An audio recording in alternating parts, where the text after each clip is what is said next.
So when Peter B they talk these things, it's not 1 year. Mr. Speaker, if we really valued education and the implications of a sound educational system for national growth and development, we will not be behaving the way we are behaving.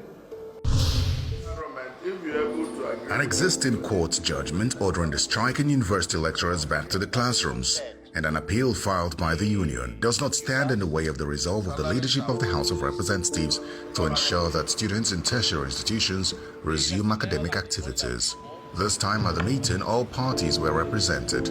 Meanwhile, comments from the Minister of Labour infuriated the ASUU leadership and led to a slightly rowdy session. Mr. Speaker, it's jocular, but it's still serious. That what? That the ASUU president said that APC government have kept children at home, and that Nigerian people should vote out people who are kept their children. No, he didn't say. What did he say? We're making progress. Mr. Speaker, after Adobutobi, you get the opportunity. You get the opportunity after Adobutobi. Amid the rowdy session, the Minister of Labour excused himself for the permission of the Speaker. Inform the public. We go and tell lies to the public. You will have an opportunity. You will have an opportunity to respond. The man of the president has gone telling lies to the public. Telling lies to the public. We thank God that one of Una had this message years ago. This is the only House of Rep member that saw the future. About 4 years ago, Professor Julius Nyoweri, a member representing Owan Federal constituency in the National Assembly, actually in the Green Chambers, did this video I'm about to show to you now. He said everything. Everything he said it. And thank God he said it to his colleagues. He warned them. He spoke to them. And that's why we are saying this.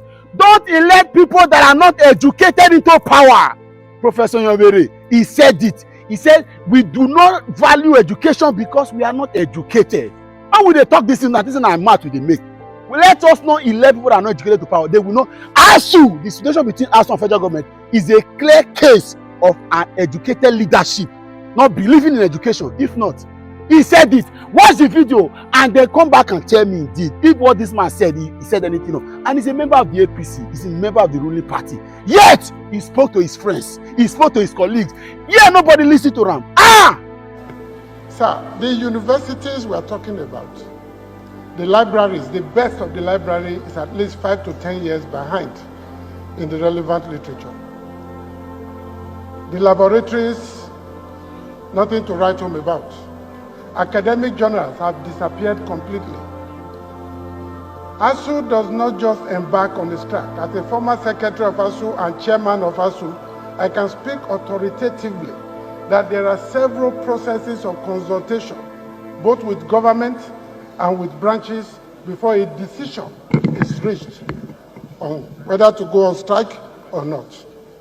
And I believe that before ASUU took this decision, there are 3 outstanding agreements signed by the federal government and not implemented.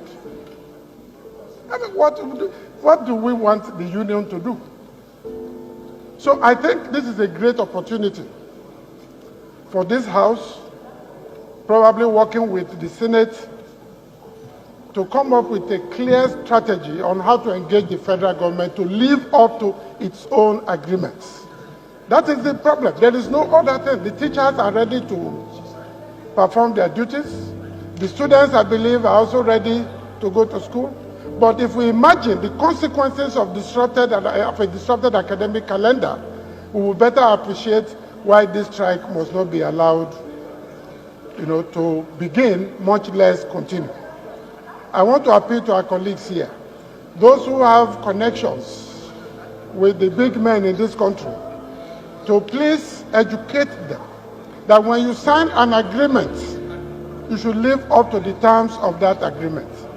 ASUU is doing the right thing in calling a strike, but mainly to call the attention of Nigerians to what the federal government is doing.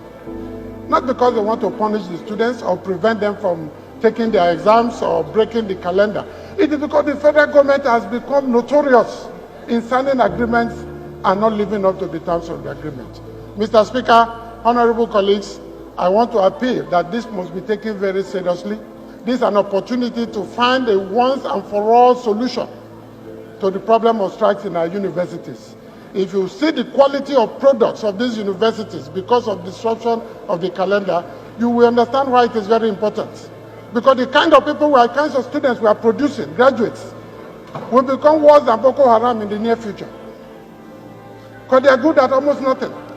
And you force them into the system, give them jobs, they damage the entire administrative, political, and planning processes. And we are back to square one.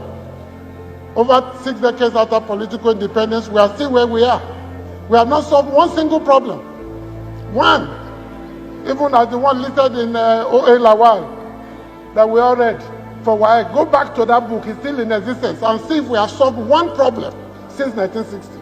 We should be embarrassed. The Nigerian ruling class is more than wearing big agbada, riding air-conditioned cars and building mansions in Asokoro and other places. We should be embarrassed that as a nation, we have not made progress decisively in any sector. And part of the problem is what is happening with ASUU. We're going to be talking about our school children. You have governors with convoys of 20 cars, 30 cars. They're spending money to hire thugs, but they can't even build schools for their children. They can't feed the children once a day. What are we talking about as a people? Let's take ourselves more seriously, take our country more seriously, and do the right thing at the right time to save the future. So as we are watching this video, please share, because ASUU and federal government situation is a clear case of an uneducated leadership of a country not ready to pay the sacrifice and commitment to education in the country. So let's share this video. Let it get to these people that one of them, this is not us, is not an obedient person. Somebody in their ranks is also advising them and they did not hear. That's where we are today. Share this video, let it get to them.